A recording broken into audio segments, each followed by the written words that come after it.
I'm now joined with Nancy Stadler-Salt from Environment and Climate Change Canada. Thank you so much for being here, Nancy. You're welcome, Nam. I wanted to talk to you about the health of the lakes, of the Great Lakes.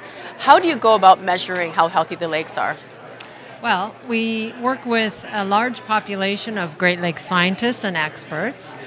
We also have a suite of indicators that we use to evaluate the health of the Great Lakes ecosystem. And through that suite of indicators, we roll up the information to come up with an overall assessment on the health of the Great Lakes. And how healthy are they? Well, our overall assessment has come out as fair and unchanging. So that means we're not good, we're not poor. However, so we're sitting in the middle right now. The unchanging is the trend. So our trends are improving, unchanging, or deteriorating. And so that unchanging is with respect to the last reporting cycle. So 3 years ago, we were unchanging, fair and unchanging at that time as well.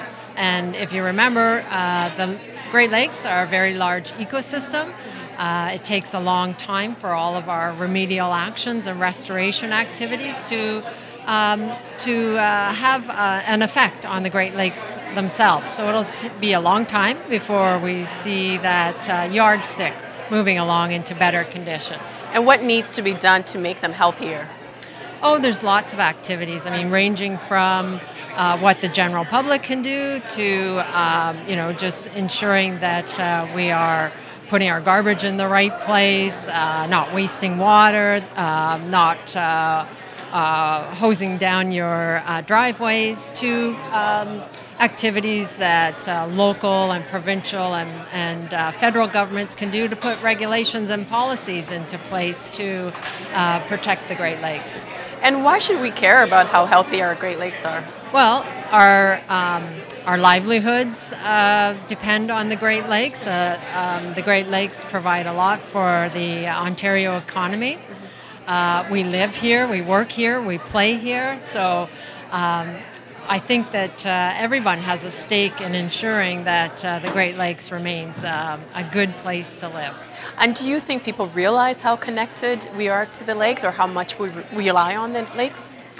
I think that's a really good question. I think that people do forget that we're connected to the Great Lakes, especially if they aren't living right on the shoreline. If they're a little bit further removed from the Great Lakes, they forget that they're actually in the Great Lakes Basin, and their actions have an impact on the Great Lakes themselves. So it is important to remind the public that, yes, you live in this incredible region, and we all have a role to play. Are there areas when it comes to the health of the lakes that concern you more than others? There are certainly some areas. We talked this morning about invasive species, and invasive species have a huge impact on the biodiversity in the Great Lakes region. And typically once a species that doesn't belong here has moved into the region, it's extremely hard to get rid of it. So then you're just dealing with the effects of it afterwards. So that's definitely one area.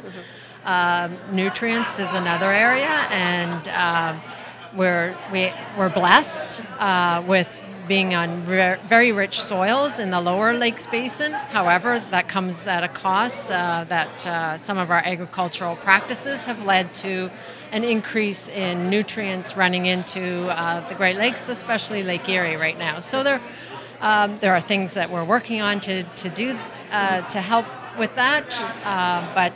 However, we also need the food. We need to grow food to support us. And how important do you think something like this, the public forum, is on getting the public reconnected with the lake and finding out what's happening with the Great Lakes? I think this is one of many things, but I think the public forum is a really important event to start connecting with that public again. As you can see with the turnout that we've had today, obviously the public is very interested in the Great Lakes, and we're really pleased to see that, and figuring out how to engage the public, and this is just the first step in doing that. For myself, I've learned so much, and I'm going to take personal responsibility and get rid of some stuff that I have at home. Thank you so much, Nancy. Thank you, Nam.